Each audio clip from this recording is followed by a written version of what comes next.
go to and play some games in a public setting with alcohol as a lubricant. So we organized the first Gamma party with the Montreal International Gaming Summit back in 2000XX. I don't remember. And it was pretty cool. It worked out nicely, and we've done 3 of those ever since. And every year we send out built around a specific theme. The first year it was games that would generate themselves around the live music being played at the event. So literally the audio was wired into every single computer, and the games would use the live music being played by bands and DJs to generate gameplay, graphics, events, name it. The second year, it was games that had to be under 256 by 256 pixels of resolution, and we also encouraged non-standard aspect ratios, so games that were 4 pixel by 100 pixel or weird stuff like that. Jason Rohr's Passage was made for Gamma 256, and that was a big breakaway hit, and it kind of launched his career. The next year was Gamma 3D. The theme there was to make games that would use red and sign island-glyphic stereoscopy to produce meaningful gameplay. The challenge was, can stereoscopy actually produce a kind of gameplay that is impossible without stereoscopy? We received 14 different entries. One game was unplayable without wearing glasses, and it was not mine. Because we could not think of something clever to do with only 3D, we decided to throw in head tracking and see what would happen there. Turns out that stereoscopy and head tracking go very well together. And so we made this game, Super Hypercube, where the whole point of the game is that you have to fit complicated shapes in complicated holes, and the complicated shapes block the view from the hole, so you have to move your head around to see next to the shape what the hole looks like, and then put the shape in the hole. It's a game about fucking, basically. It's like geometric sex. There's like a quick drop, so you can really like get into it. It's nice.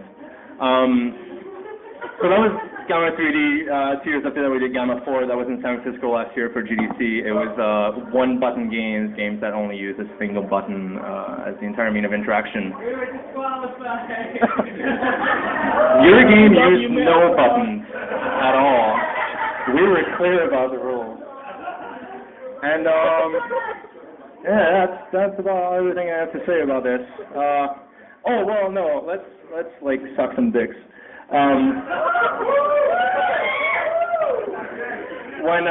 When we started Kokorumi and we started doing Gamma, I had this kind of idea that games could be like a viable part of a city's culture, that people would bother and leave their house and go to a place where there are cool games to try them out. That's why we did Gamma, but we only did them once a year, and they were always attached to some big conference, and we had to get sponsors and everything. But what I was originally thinking about was something exactly like this tonight, like just some, you know, a place with a lot of duct tape that it just shows games, not in the context of like, oh, we're going to put video games in a gallery, so that's going to make them art, so that's going to legitimize the whole medium. No, it's just, it's games that you come to play because you like games. And when Matt asked me to be at Babycastles, I'd heard a lot about Babycastles, like, this is it? This is what I was thinking about 5 years ago. It's just a whole bunch of people come in to play games and get drunk. So, thank you! And I hope you enjoy the Babycastles. Thanks. Fish, everyone! Give it up for the fish! All right. Are you enjoying yourself, Phil? Is New York all it's cracked up to be?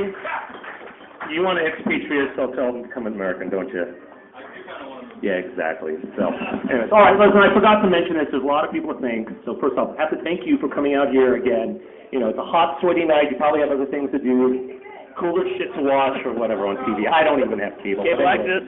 So I want to thank everyone for coming out here. I want to thank Kanal and Syed, the fine people who create this vast empire, which is continually growing. You know, thank them for inviting me or asking me to curate, and I'm glad, you know, I'm very humbled. The people out there, and you know who you are, help spread the word on Twitter, Facebook, all that stuff. You know who you are. It's people like you that help keep spreading the word, and this stuff becomes like just initially like, oh, these kids are just doing these video game things, and now everyone knows about it, and hopefully it'll inspire more people to do it. So on that note, I'm going to bring up Kano. He's one of the main brain trusts of Babycastles, and he's going to say a few words about what I just said. Kano, come on up. All right, go.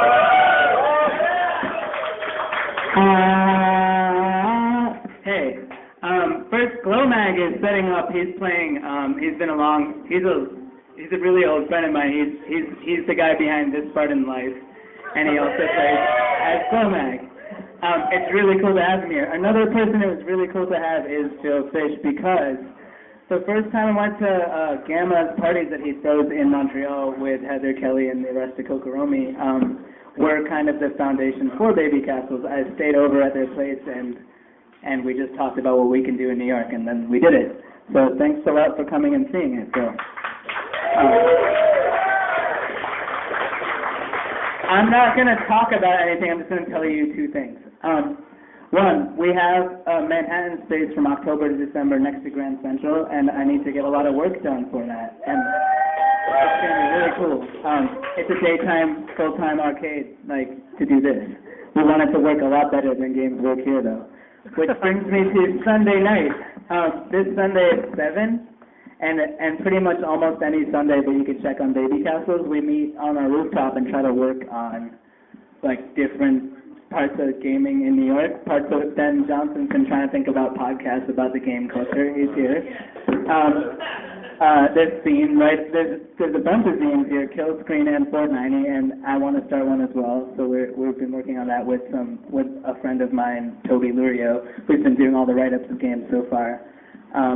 And then we just have to think about anything we can possibly do with this space in New York and work on it. So we'll be doing that on Sunday.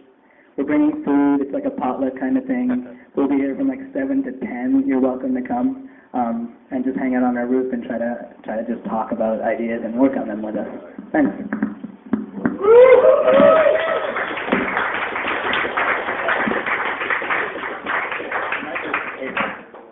What do you want? Well, it's this. All right, cool. So we're going to set up Glowmag as soon as we can, and then there'll be some dance music.